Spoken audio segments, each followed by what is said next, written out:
Buenas noches, mi nombre es César Hernández Carrillo, mi número de matrícula es 24023157. Mi asesora es la doctora María Elena Santaella Verdejo y estudio la licenciatura en Derecho. El nombre del módulo se denomina el dominio espacial de las actividades de los estados y organismos internacionales. El nombre del reto es ¿Qué reglas se rompen? Y en este sentido escogí la película La lista de Schindler, en donde fue eh, dirigida por Steven Spielberg en 1993 y se basa en hechos reales, en donde narra la historia de Oskar Schindler, que era un empresario alemán que salvó a miles de judíos durante el Holocausto en la Segunda Guerra Mundial. Eh, este, este personaje es un miembro del partido nazi que llega a Cracovia durante la ocupación del año 39 y donde vio la oportunidad de enriquecerse por el tema de los obreros judíos, que era una mano de obra más barata.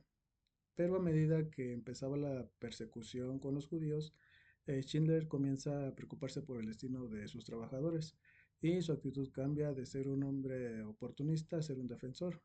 Con la ayuda de un contador judío que se llama Isaac Stern, Schindler organiza una lista de más de 1000 personas, las cuales se llevan a trabajar a la fábrica bajo una falsa promesa de que son necesarios para el esfuerzo de la guerra. A través de esta táctica, Schindler logra salvar muchas vidas.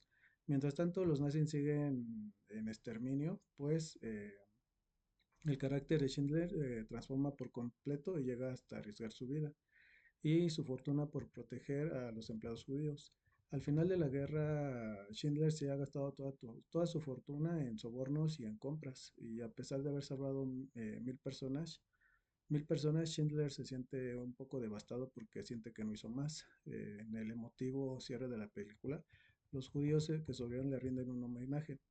Los países en que se desarrolló esta película fue en Polonia y en Alemania, en específico en Cracovia, en un gueto de Cracovia, también en un campo de concentración en Plaszow y en Auschwitz, en Alemania, también en territorio alemán. Este, los organismos que se encuentran implícitos en esta película es la Organización de las Naciones Unidas, que de hecho fue fundada en 1945. Y en este sentido, la Declaración Universal de los Derechos Humanos representa una respuesta global al genocidio que se presentó en esta etapa. También otro organismo es la Cruz Roja Internacional, la Corte Penal Internacional de Juicios de Nuremberg, que fue creada en 1998, y la Organización Internacional del Trabajo.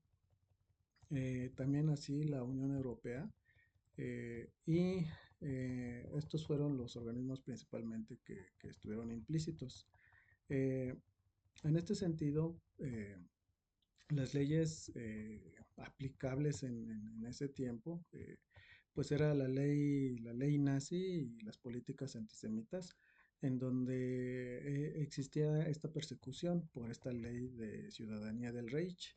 Y el derecho de Ginebra también, que se compone de leyes que rigen la conducta en tiempos de conflicto armado, protegiendo a las personas que no participan directamente en las hostilidades, lo que los nazis violaron flagrantemente las convenciones de Ginebra. Y también existieron crímenes de guerra, según el Estatuto de Roma de la Corte Penal Internacional de 1998, en donde la guerra es una violación grave a las leyes y las costumbres de guerra, que incluye, por ejemplo, el asesinato, la esclavitud y la deportación de poblaciones civiles.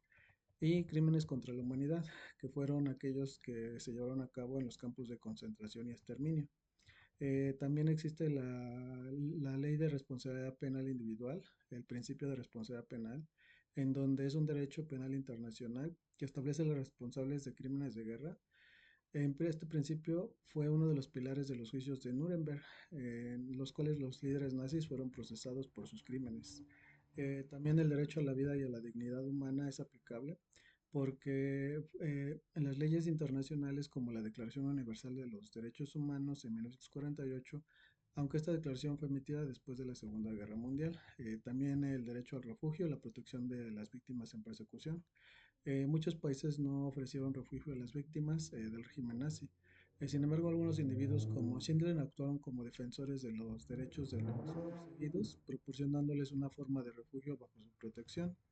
Eh, y en este sentido, también el Tratado de Versalles, en donde estableció importantes regulaciones para evitar conflictos, incluyendo restricciones sobre las armas y el uso de la fuerza. Eh, los convenios de La Haya, que sus protocolos trataban sobre leyes de guerra y protección civiles durante el conflicto.